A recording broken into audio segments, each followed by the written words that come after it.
네, 말씀 나누도록 하겠습니다. 오늘은 저 야고보서 강의 마지막 날입니다. 11번째 시간이고요. 우리는 야고보서를 통해서 한 가지 주제를 계속 다루었었습니다. 믿음은 무엇으로 증명되어야 된다는 것이죠? 행함으로 증명되어져야 된다는 것입니다.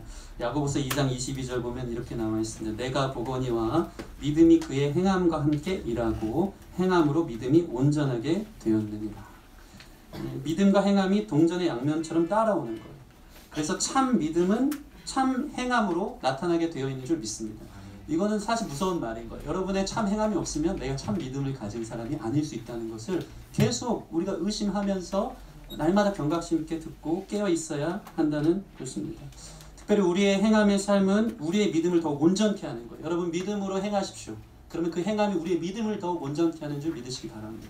먼저 순종하고 그렇게 살다 보면 더 믿음이 더해집니다. 그러면서 날마다 믿음과 행함이 자전거 바퀴처럼 페달을 밟으면서 거룩한 구원의 완성을 향해 걸어가는 건강한 신자가 되는 줄 믿습니다. 저 여러분들이 이러한 행함의 열매가 있는 신자가 되기를 바랍니다. 나는 기도하는 사람인가? 기도의 행함이 있기를 바랍니다. 나는 말씀에 순종하는 사람인가? 나의 말에는 실수가 없는가? 나는 형제를 차별하고 있지는 않는가? 나는 화평케 하는 사람인가? 나는 부자만 되기만을 최고의 가치로 추구하는 사람은 아닌가? 나는 형제와 세상을 원망하는 삶을 살지는 않는가? 이런 여러 가지 주제들을 다뤄가면서 우리 삶의 행함에 참된 결실이 있기를 저희가 말씀으로 나누었습니다. 여러분 안에 이러한 자신의 믿음이 행함으로 온전해지고 삶 가운데 성령의 열매가 나타나기를 주님의 이름으로 축원합니다. 그래서 우리 구원이 입만 살아있는 구원이 되지 않기를 바랍니다. 값싼 은혜죠. 값싼 은혜. 입으로만 믿습니다. 그게 아니고 그게 또 한국교회를 병들게 합니다. 교인들이 말뿐이고 삶과 행실은 전혀 바르지 않다. 여러분 야고보서를 보면서 우리 기쁨의 교회가 행함의 온전함으로 한 걸음 발더듬할 수 있었으면 좋겠습니다. 너희 속에 착한 행실을 보고 하나님 아버지가 누구인지를 말씀을 통해서 가르치라고 했습니다. 우리 행함 자체가 그리스도인의 삶의 표본이고 모습이 되어진다는 사실을 여러분 기억하시기 바랍니다. 그래서 여러분의 삶이 하나님께 영광을 올려드려야 드리기를 소원합니다. 영광을 돌려드린다는 것은 항상 이야기하는데 무엇입니까? 하나님의 거울이 되는 거예요. 거울. 하나님의 영광을 나타내는 것. 하나님의 거울이 되는 것입니다. 우리의 행실을 보면서 사람들이 하나님의 사랑은 이렇겠구나. 성도님들 보면서 하나님 사랑이 이런 거구나 보여지기를 바랍니다. 성도님들의 행실을 보면서 예수님이 섬긴다면 이렇게 섬겼겠구나. 보여지는 게 하나님의 영광이 나타나는 거예요. 성도님들의 가정을 보면 하나님이 살아계시구나. 저 가정 보면 저 교회 보면 하나님이 역사하고 계시네. 이게 보여지는 게 하나님의 영광 나타나는 증거인 줄 믿습니다. 여러분 안에 이러한 하나님의 영광이 나타나길 바랍니다. 반대로 직장에서 영광은 안 나타나고 야 너도 교회 다녔냐 이런 말 들으면 됩니까 안 됩니까? 안 되는 것입니다. 아내와 남편이 서로를 보면서 하나님의 영광은 뒤로 한 채 저 왼수 저 마귀 이러면 안 됩니다. 하나님의 영광이 우리 부부 사이에서도 나타나기를 바랍니다. 말에 실수가 없고 온전한 위로부터 오는 지혜로 섬겨주고 사랑에 힘쓰는 가정 가운데 하나님의 영광이 나타나는 또한 저와 여러분 되었으면 좋겠습니다. 우리 옆 사람 보면서 당신은 그리스도의 향기요 편지입니다. 이렇게 좀 축복해 주세요. 당신은 그리스도의 향기요 편지입니다. 아멘. 여러분 통해서 하나님의 영광이 나타나기를 소원합니다. 아멘. 오늘은 그 마지막으로 이 야고보가 기도의 중요성에 대해서 한 번 더 다루고 있습니다. 이 기도는 매우 중요합니다. 서신서의 특징이 있는데요. 그 마무리를 기도로 마무리하든가 아니면 기도의 중요성에 대해서 마무리하는 게 야고보서뿐만 아니고 다른 서신서에서도 늘 그렇게 기도로 맞춰진다는 것이 중요한 포인트가 되는 것입니다. 이것은 무엇을 말하는 것입니까? 기도의 모습은 그리스도인에게서 찾아볼 수 있는 가장 중요한 가치요 모든 행함의 마침이 되라는 것입니다. 신자는 결국 기도로 시작하고 기도로 마치는 인생이 되어야 되는 줄 믿습니다. 말씀 보고 기도하고 삶의 결과가 있을 때마다 기도하고 상황마다 기도하는 기도의 마무리를 짓는 저와 여러분 됐으면 좋겠습니다. 하루를 마무리할 때도 기도로 마무리하는 이 마침의 삶이 저와 여러분 가운데 있기를 바랍니다. 한국 사람들이 복 받는 거 되게 좋아합니다. 그렇죠? 복 받기를 바랍니다. 얼마나 좋아하냐면 여기저기 복이 써 있습니다. 옷에도 써 있고 그릇에도 써 있고 심지어는 젓가락이 얇은데도 그 한자를 파서 복을 써놓은 것입니다. 근데 어떤 사람이 진짜 복 받은 사람, 복 있는 사람일까요? 히브리어로 이 복을 바라크라고 합니다. 바라크. 근데 이 어원을 보니까요, 거기 은혜가 있어요. 이 바라크의 원어의 의미는 무릎을 꿇다예요. 히브리어로 복 받는 건 어떤 사람이면 무릎 꿇는 사람이 복 받은 인생이라는 것입니다. 여러분이 주님 앞에 무릎 꿇을 수 있다면 그것이 왜 그렇습니까? 제단을 쌓고 예배하며 무릎 꿇는 기도의 사람이었던 것입니다.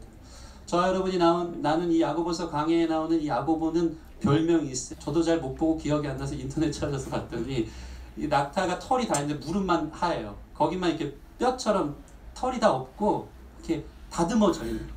얼만큼 헤어지게 무릎을 꿇었다. 야고보의 그 전승을 보면요, 그의 기도 처소는 나무가 움푹 패였대요. 무릎 꿇은 자리가. 그는 기도하는 사람이었던 거예요. 그는 낙타 무릎으로 처음과 마침이 모든 것이 기도로 일관되어진 사람이었던 것입니다. 그는 복 있는 사람이었어요. 그는 주님 앞에 무릎 꿇었기 때문에 이 세상에서 가장 복된 사람인 것입니다. 성도 여러분들이 하나님 앞에 무릎 꿇을 수 있다면 그것이 가장 복된 인생인 줄 믿습니다. 저 여러분의 이러한 기도의 자리가 회복되기를 소원합니다. 그래서 제가 이런 생각을 했어요. 우리 성도님들이 집에서도 기도하는 자리들을 꼭 만드시기 바랍니다. 꼭 날 잡고 기도원 가고 교회에서만 기도하지 말고 집에서 기도하는 게 익숙했으면 좋겠어요. 저도 이게 잘 될까요? 안 될까요? 잘 안 됩니다. 저희 와이프가 저희 집에서 익숙한 거는 와이프가 문을 열고 들어오면 목사지만 소파에 앉아가지고 TV를 보고 있는 게 익숙할 때가 참 많아요. 근데 제가 만약에 와이프가 딱 들어왔는데 침대에 엎드려서 기도를 하고 있다. 어색할 것 같아요. 우리 성도님들은 어떻습니까? 우리 남편분들이 항상 들어오면은 그냥 소파에 앉아 TV 보는 게 전부입니까? 아니면은 웬일로 기도를 다 하고 있어? 무슨 일 났지? 이게 어색한 거예요. 어색한 거. 여러분 기도하는 게 익숙한 저와 여러분의 모습이 됐으면 좋겠습니다. 아, 기도하는구나. 기도하는구나. 이러한 익숙함으로 여러분의 가정을 기도로 덮으시고 교회에도 기도가 모든 것의 전부가 되어질 수 있는 저희 기쁨의 교회 되어지기를 소원합니다. 저희 승리가 그래도 목사들이라고 어저께 유치원에 이제 학부모 초청 수업을 갔는데요. 아이들과 함께 참여해서 하는 거예요. 학부모가 고구마를 으깨서 경단 만드는 거 이런 거를 하더라고요. 경단을 다 만들었습니다. 고구마를 으깨서 돌돌 만들어서 경단을 만들고 거기에 깨와 코코넛 가루를 묻혔어요. 그리고 선생님이 먹기 전에 자, 다 만들었습니다. 이제 어떻게 해야 되죠? 얘기를 하는 겁니다. 사실 선생님이 기다린 대답은 부모님 먼저 드세요 뭐 이런 거였겠죠? 그거 배웠으니까. 근데 저희 승리가 생뚱맞게 혼자 손을 번쩍 들고 기도해야 해요. 할렐루야 목사들. 저 너무 귀여웠어요. 너무 귀엽고 감사한 게 아, 식기도 교육은 잘 됐구나. 무릎 꿇는 인생 복받은 인생이구나. 얼마나 은혜가 됐는지 모릅니다. 여러분의 자녀도 이 기도가 자연스럽게 나왔으면 좋겠습니다. 기도하는 교회, 기도하는 자녀, 교회가 무엇보다 또 기도하고 가정이 기도하기를 주님의 이름으로 소원합니다. 그런 의미에서 우리 옆 사람 보면서 한 번 더 인사했으면 좋겠습니다. 꿇는 무릎이 회복되기를 소원합니다. 꿇는 무릎이 회복되기를 소원합니다.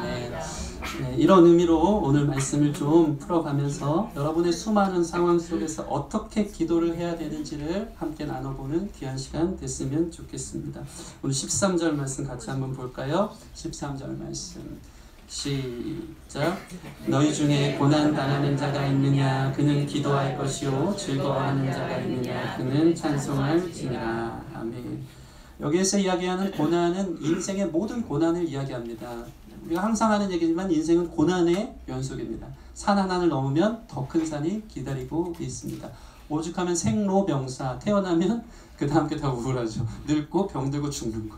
고난의 연속인 거예요. 근데 오늘 하나님께서 이 말씀을 통해 저에게 가르쳐주는 것은 무엇입니까? 고난을 당하는 자가 있느냐? 어떻게 해요? 기도하라. 기도하라. 고난이 유익한 것은 기도하면 유익하게 되는 줄 믿으시기 바랍니다. 특별히 여기서 얘기하는 이게 말을 멋있게 시처럼 인용하려고 고난당하면 기도하고 즐거워하는 자는 찬송하라고 하지만 사실 이 찬송도 기도예요. 원어를 보면. 즐거워하는 자는 곡조 있는 기도를 하라는 거예요. 이 얘기는 뭡니까? 매사에 하나님을 개입하라는 거예요. 그런 자가 복된 인생이라는 거예요. 믿으십니까? 우리가 힘들 때는 누가 시키지 않아도 엎드립니까? 엎드리지 않습니까?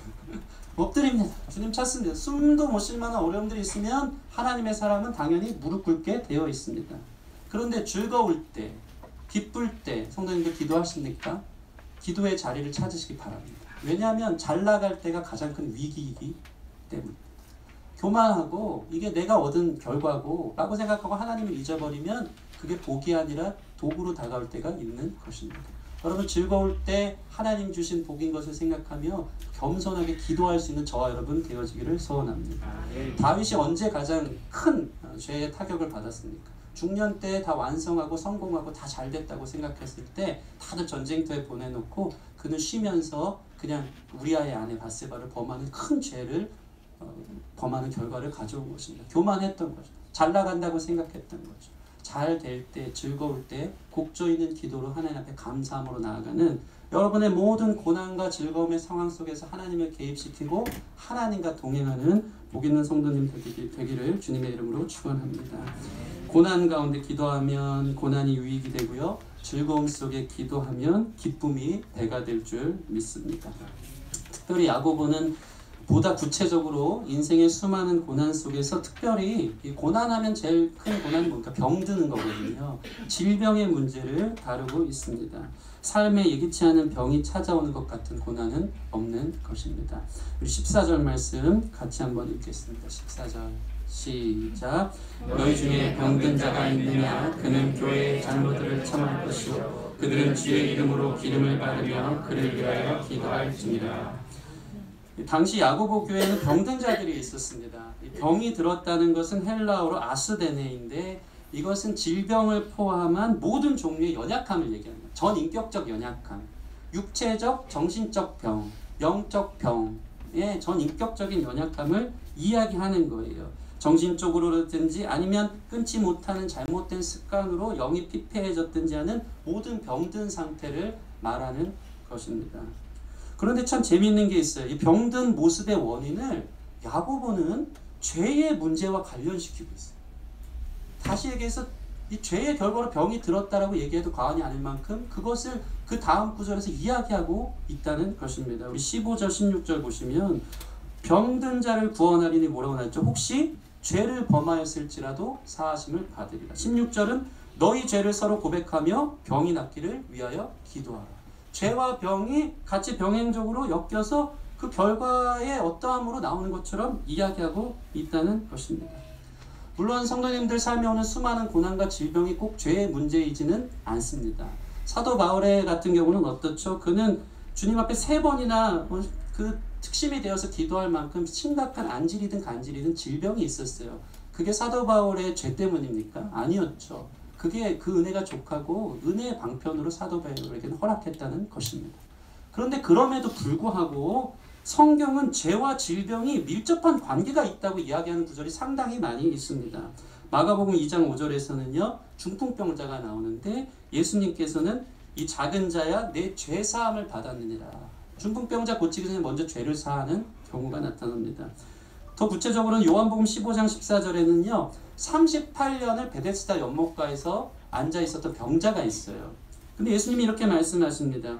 그 후에 보라 내가 나았으니 더 심한 것이 생기지 않게 다시는 죄를 범하지 말라. 더 심한 것이 생기지 않게 다시는 죄를 범하지 말라. 이야기합니다.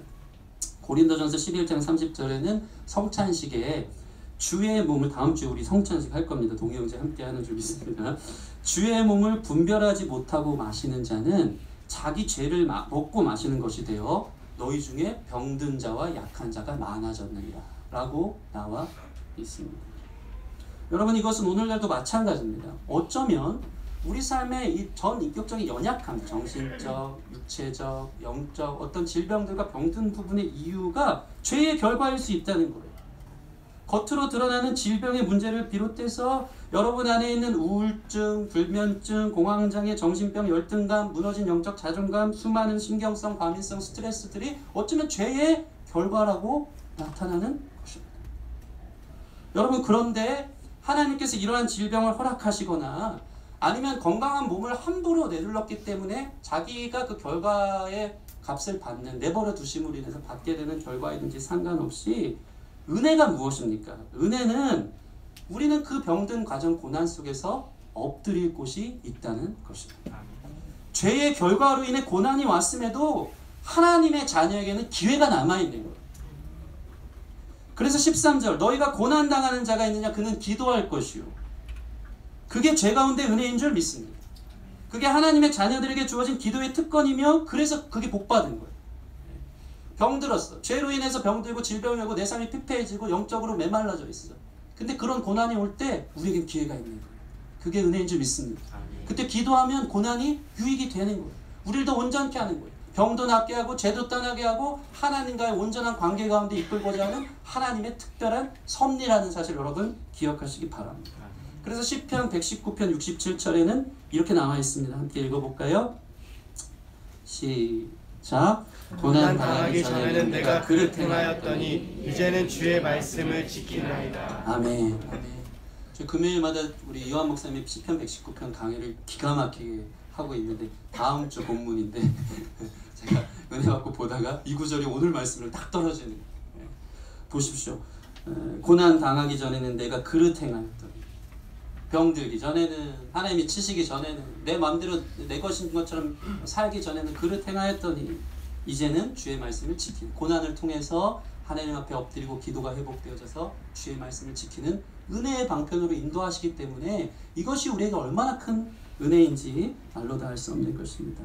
결국 합력해 선을 이루시고 우리가 죄의 문제를 해결하고 주님 앞에 온전히 설 수 있는 상태로 바꾸고자 하시는 하나님의 특별한 섭리라는 사실 여러분 기억하시기 바랍니다. 그래서 때로는 하나님은요 우리의 삶을 최선의 길로 인도하시기에 우리가 최선이라고 생각했던 그 차선을 걷어가실 때가 있어요. 갑자기 사업에 부도가 나거나 잘 나가던 직장에서 좌천되거나 믿었던 사람에게 배신을 당하거나 건강에 적신호가 들어올 때 이때는 하나님께 기도하라는 사인인 줄 믿습니다. 너가 올스톱하고 엎드려라. 네가 생각하는 그 최선, 돈, 성공, 사람 의지하는 거, 너가 그렇게 믿었던 너의 몸뚱이 그거 사실은 아무것도 아닌 거야. 내가 그거 치면 다 별거 아니야. 최선인 나에게로 돌아오라고 하시는 하나님의 사인인 것입니다. 하나님의 손에 여러분의 삶이 있는 줄 믿습니다. 그거 걷어가셔서 우리로 하여금 무릎 꿇게 하시는 것입니다. 그렇게 해서라도 하나님과의 관계가 회복되는 것, 하나님 앞에 서 있는 것, 하나님께 무릎 꿇는 게 가장 복된 인생이기 때문에 그것들을 걷어가실 때가 있는 것입니다. 그래서 이 모든 것이 은혜인 줄 믿습니다. 그래서 우리가 가끔 기도를 하다 보면요 실타래처럼 얽혀있는 수많은 실마리를 갖고 우리가 기도할 때가 있어요. 하나님 이 문제 어떻게 해서 복합적이고 너무 막 전체 문제의 연속인 거예요. 이걸 어떻게 풀어야 될지 모를 때가 있는데 사실 기도를 많이 하다 보면 그 문제의 핵심은 하나님과의 관계의 문제였다는 깨달을 때가 있습니다. 하나님 앞에 회개하고 온전한 관계가 회복되면 그 안에서 실마리가 찾으시고 그게 풀어지는 역사가 있는 거예요. 그 관계 안에 여러분들이 들어가시기를 바랍니다. 그래서 오늘 야고보는 구체적으로 어떻게 기도해야 될지를 이어서 가르쳐주고 있습니다. 이런 병든 상황에 있는 자, 영육간에 너무나도 피폐하고 눌려있고 아픔 가운데 있는 자가 있다면 어떻게 하라냐면 이런 과정으로 기도하라는 것입니다. 물론 여러분들이 개인이 주님 앞에 매달려야 되지만 특별히 겸손한 마음을 가지고 교회의 장로들에게 청하라고 나와 있어요. 이 장로들, 우리 14절 말씀 보시면은 너희 중에 병든 자가 있는데 그는 교회의 장로들에게 청할 것이요. 장로는 나이 많은 사람이 장로가 아니고요. 당시 이 언어를 보면 교회의 감독들을 얘기해요. 그 얘기는 뭐냐면 교회의 양들을 목회하고 치리하는 목사나 리더십들을 이야기하는 것을 얘기하는 것입니다. 여러분 안에 있어서 연약함의 문제, 병듦의 문제를 막 아무하고나 나누라는 것이 아니고 하나님이 세우신 권위와 질서 안에서 겸손하게 목회자 또는 여러분과 함께 영적인 리더십인 뜰장이 될 수도 있고요. 또는 교회학교 교사가 될 수도 있겠죠. 자기 자녀의 문제라는 나누는 거예요. 겸손함으로 나누는 일이 먼저 수반되어야 됩니다. 그러면 어떡합니까? 장로는 어떻게 합니까? 14절 보면 그들은 주의 이름으로 무엇을 하죠? 기름을 바릅니다. 이 기름은 연고와 같은 역할을 당시에 했던 것입니다. 이 올리브유 같은 것은 약초 성분이 있어서 치유의 목적으로 당시에 사용한 것입니다.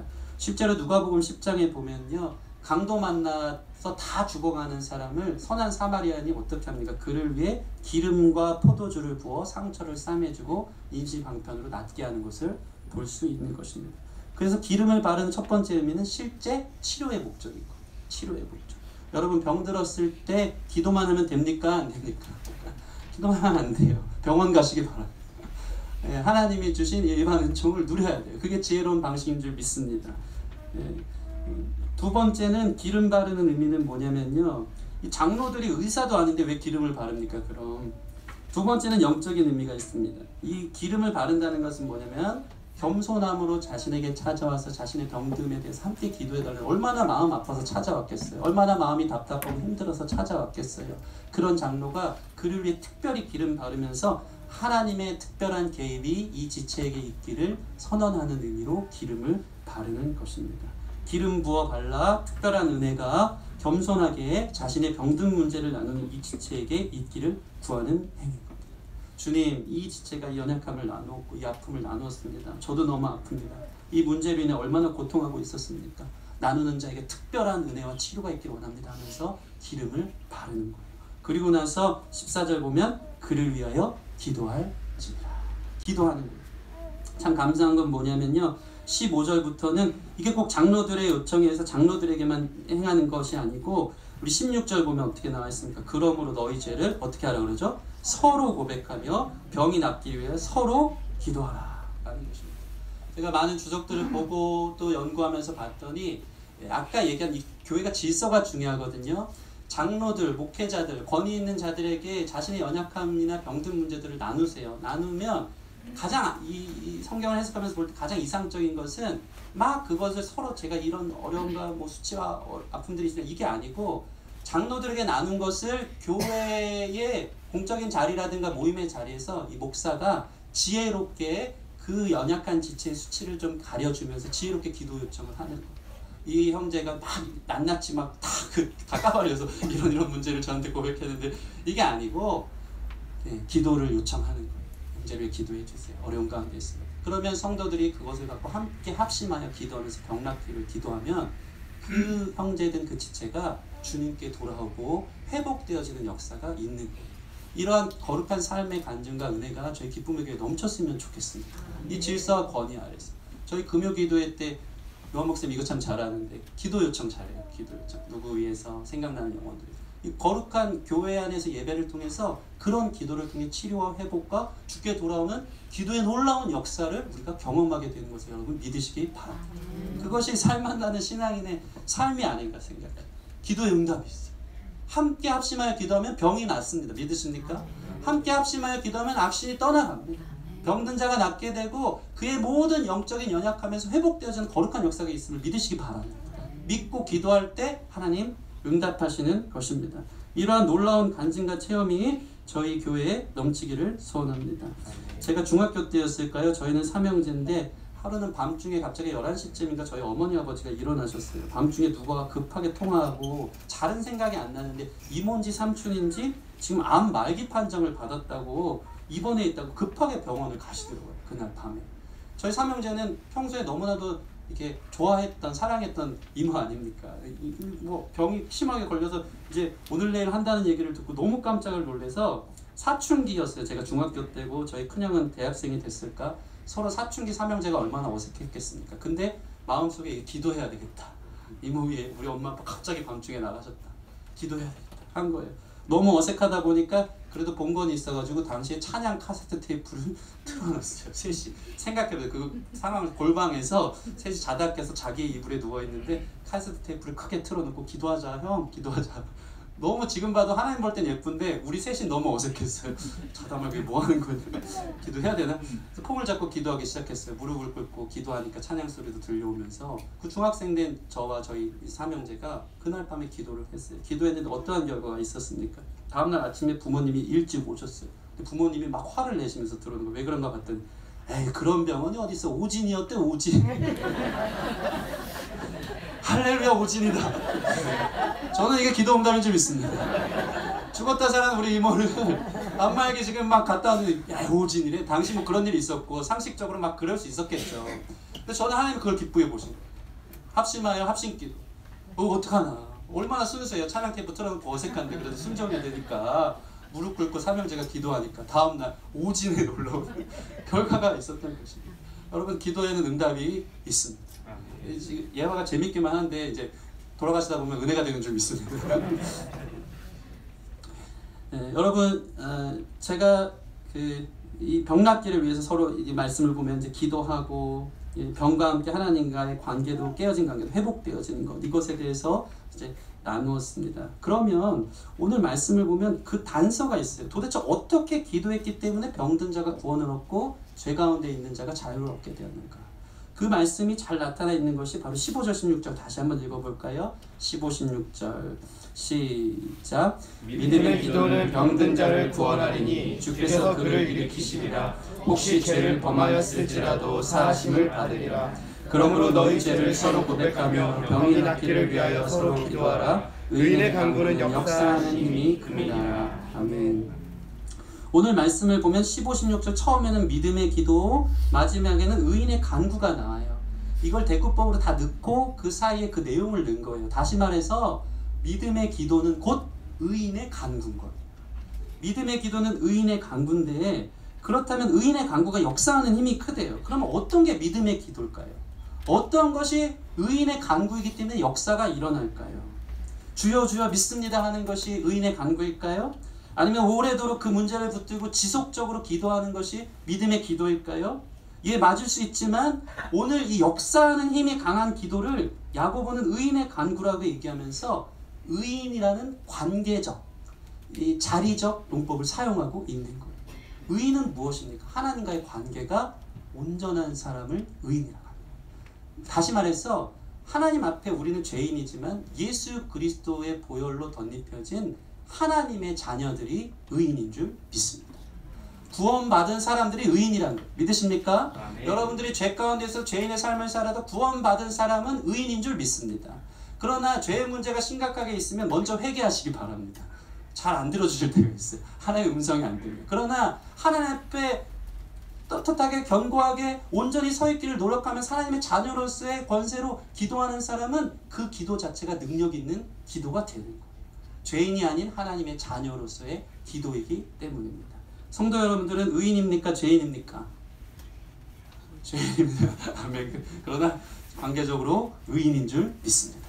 의인의 간구, 여러분의 기도를 하나님이 들으시는 줄 믿으시기 바랍니다. 그래서 이런 예를 들고 있어요. 하나의 샘플로 엘리야 선지자를 이야기하고 있는 것입니다. 17절 18절 보면 엘리야는 우리와 성정이 같은 사람이로되 얼마나 위로가 됩니까?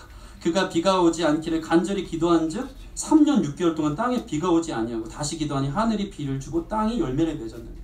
어떤 사람이 기도하는데 3년 6개월을 가뭄이 오게 하는 능력을 발휘할까요? 근데 오늘 말씀을 보면요, 엘리야는 우리와 성정이 같다라고 이야기합니다. 이 성정이 같다는 것은 엘리야도 사람이라는 거예요. 그도 연약하고 온전하지 못한 사람인 거예요. 여러분, 엘리야를 우리가 잘 알듯이 엘리야는 어떤 사람입니까? 바알과 아세라의 800대 1의 싸움을 승리하고 나서 심각한 영적 침체를 경험해서 저 광야의 하룻길을 들어가서 로뎀나무 아래서 너무 극단적으로 차라리 내 생명을 죽여주십시오. 영적 침체가 있는 거예요. 감정 기복이 있었던 연약한 우리와 성정이 비슷한 사람이 영적 침체가 있었던 사람이 엘리야인 거예요. 그런데 오늘 말씀을 보면 엘리야 같은 연약한 사람임에도 불구하고 그가 믿음의 기도, 의인의 간구로 기도했더니 역사가 일어난 거예요.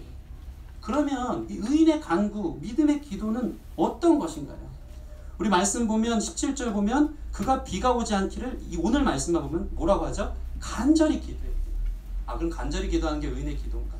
본문을 한번 찾아보도록 하겠습니다. 엘리야가 실제 그 당시에 기도했던 거, 열왕기상 17장 1절 말씀입니다. 열왕기상 17장 1절 말씀 앞에도 있습니다. 같이 읽겠습니다. 시작. 길르앗에 우거하는 자 중에 기셉 사람 엘리야가 아합에게 말하되 내가 섬기는 이스라엘의 하나님 여호와께서 살아계심을 두고 맹세하노니 내 말이 없으면 수년 동안 비도 이슬도 있지 아니하리라 하니라. 아멘. 엘리야가 어느 날 와서 아합 왕에게 이르되 내 말이 없으면 수년 동안 비도 이슬도 있지 아니하리라고 선포하니까 진짜 3년 반 동안 비가 안 온 거예요. 근데 중요한 게 있어요. 여기서 얘기하는 내 말이 없으면이 엘리야의 말입니까? 하나님의 말입니까? 하나님의 말. 엘리야가 기도 중에 하나님의 약속의 말씀을 받은 거예요. 하나님의 음성을 들은 거예요. 확신 있는 말씀이 먼저 찾아오는 거예요. 그래서 의인의 간구의 가장 중요한 것은 약속을 붙드는 기도인 줄 믿습니다. 하나님의 마음이 강력하게 기도 중에 한 구절 말씀이 떨어진 거예요. 내가 비를 내리지 않게 하리라. 엘리야는 이게 믿어지지 않았을지 모르지만 하나님이 주신 마음이 너무 컸어요. 그 감동이 너무 커서 아합 왕에게 와서 이스라엘 백성들을 새롭게 하고자 그 말을 선언했더니 기도 응답이 이루어진 것입니다. 그래서 하나님의 자녀에게는 기도할 때, 여러분들 많은 것들을 경험해봤어요. 기도할 때 하나님의 말씀이 주어집니다. 이 경험들이 저와 여러분 가운데 있기를 바랍니다. 그 한 구절 말씀 때문에 사는 것. 하나님의 음성이 떨어지면 앞이 캄캄하고 어떻게 걸어가야 될지 모르지만 하나님의 약속의 말씀이 주면 어떡합니까? 평안한 거예요. 담대한 거예요. 해볼 만한 거예요. 걸어갈 만한 거예요. 그것이 바로 의인의 간구인 줄 믿습니다. 동일합니다. 왕상 열왕기상 18장 1절을 보면 어떻게 나와 있습니까? 18장 1절 같이 읽겠습니다. 시작. 많은 날이 지나고 제3년에 여호와의 말씀이 엘리에게 임하여 이르시되 너는 가서 아합에게 보이라. 내가 비를 지면에 내리리라. 아멘. 확실한 게 있어요. 의인은 하나님의 자녀인데 하나님의 자녀가 기도할 때 하나님은 약속의 말씀을 주신다는 거예요. 없으면 죄의 문제가 심각한가 회개하고, 아니면 내가 너무 기도 생활 안 하니까 들리지가 않는 거예요. 그러나 하나님의 자녀가 무릎 꿇잖아요. 모든 상황 속에서 하나님의 약속의 말씀이 주어지는 것을 기억하시기 바랍니다. 말씀을 통해서든지 기다리다가 성도들과의 교제 안에서든지 아니면 자기가 성경을 보든지 기도하면서 또는 하나님의 음성이 들리든지 해서 하나님이 약속의 말씀을 부어주는 게 증거예요. 그 마음이 우리를 평안으로 이끌고 그 기도가 능력 있는 기도로 선포되어지는 것입니다. 저와 여러분들이 이러한 기도의 용사가 되어지기를 주님의 이름으로 축원합니다. 약속의 말씀을 붙들고 기도하세요. 그러면 되는 것입니다. 그게 복 있는 사람인 줄 믿습니다. 제가 목양하고 리더의 자리가 있다 보면요, 하나님께서 이러한 약속의 말씀을 주실까요? 안 주실까요? 주십니다. 그게 은혜인 거예요. 그게 은혜인 거예요. 근데 이거 없으면 목회를 못합니다. 이게 제일 불안해요. 기도하는데 하나님의 말씀이 없다. 기도하는데 하나님이 천리말리 멀게만 느껴진다. 이게 목회 실패한 거예요. 저와 우리 목사님, 우리 교회가 하나님의 약속의 말씀에 붙들린 교회가 되기를 여러분 기도해 주시기 바랍니다. 대형 교회가 하나님 일하는 게 아니고 작지만 하나님 약속의 말씀이 있는 교회가 하나님 일하는 교회인 줄 믿습니다. 그 교회가 힘있게 나아가요. 그게 비전 있는 교회가 되는 줄 믿습니다. 저도 이런 경험들이 참 많이 있었어요. 예전에 중고등부 수련회를 간 적이 있는데 전도사 시절에 아이들과 그 밤에 뜨겁게 막 기도했습니다. 뜨겁게 회개하고 아이들이 예수님 만나기를 간절히 기도하고 있었어요. 막 뜨겁게 기도하면서 1시간이 넘도록 고래고래 소리를 치면서 목이 쉬도록 기도했는데 하나님께서 갑자기 이런 확신을 확 주시는 거예요. 내가 여기 있는 영혼들을 하나도 잃지 않고 구원해내겠다. 제가 전도사인데 구원을 선포한 거예요. 그 말씀 듣고. 그 자리에서 이 너무나 강력한 그 마음들이 들면서 막 울면서 여러분, 하나님이 여러분을 다 구원해 내실 것입니다. 여러분은 하나님의 자녀입니다. 하나님이 여러분을 구원하셨습니다. 막 선포하면서 성령 충만하게 그 일들을 고백했던 것이 기억이 나요. 너무 확신해요. 너무 하나님 부어주시는 은혜와 감격 속에 그 약속을 붙들고 선포하는 일들이 있었던 것입니다. 여러분 안에 성령 충만함 가운데 그러한 놀라운 은혜가 저와 여러분의 기도 가운데 있기를 바랍니다. 그러면 그것이 저의 삶에 참 이런 일들이 참 많이 있습니다. 이 하나님의 구원의 큰 계획, 신실하신 큰 그림이 태초부터 인도하고 계심을 여러분 기도를 통해 발견할 때가 참 많은데 이 기도의 세계에 여러분 들어오시기를 소원합니다. 그래서 야고보서 마무리는 어떻게 마무리되고 있습니까? 우리 19절 20절 같이 읽겠습니다. 19, 20절 시작. 내 형제들아, 너희 중에 미혹되어 진리를 떠난 자를 누가 돌아서게 하며 너희가 알 것은 죄인을 미혹된 길에서 돌아서게 하는 자가 그 영혼을 사망에서 구원할 것이며 허다한 죄를 덮을 것이니라. 아멘. 아멘. 내 형제들아, 너희 의인들아, 너희 하나님의 자녀 믿음의 사람들아, 너희의 기도로 진리를 떠난 자들을 돌아서게 하고 미혹된 길에 있는 자들을 돌아서게 하라. 그의 영혼을 사망에서 구원하고 허다한 죄를 덮으라 하는 것입니다. 우리 성도님들의 기도가 한 영혼의 미혹된 길에서 돌아서게 하는 능력이 되는 줄 믿습니다. 성도 여러분의 기도가 진리를 떠난 자를 죽게 돌아오게 하는 능력이 되는 것을 여러분 믿으시기 바랍니다. 마치 삼위 하나님께서 하나님이 계획하시고 예수님을 통해서 말씀을 선포하시고 성령의 놀라운 역사로 새 창조를 이루신 것처럼 그 동역 가운데 우리를 불러내시는 거예요. 하나님이 친히 하실 수 있지만 기도하는 사람을 통해 하나님의 말씀을 주시고 그 말씀을 순종하는 사람을 통해 한 영혼이 재창조되어 새 생명으로 돌아오는 거룩한 역사가 있는 것입니다. 이러한 기도의 용사들이 저와 여러분들이 다 되기를 주님의 이름으로 축원합니다. 그래서 오늘 야고보서를 마무리하면서 이 낙타무릎 야고보가 마지막으로 요청하는 거예요. 여러분들을 기도의 동역으로 초청하는 것입니다. 주님의 음성을 듣고 주님의 말씀에 확신 있는 그 붙들림을 갖고 살으라고. 그게 전부라고. 야고보 강해를 마치면서 우리 교회가 기도가 좀 편안한 교회, 기도가 익숙한 교회, 기도하는 교회가 되기를 주님의 이름으로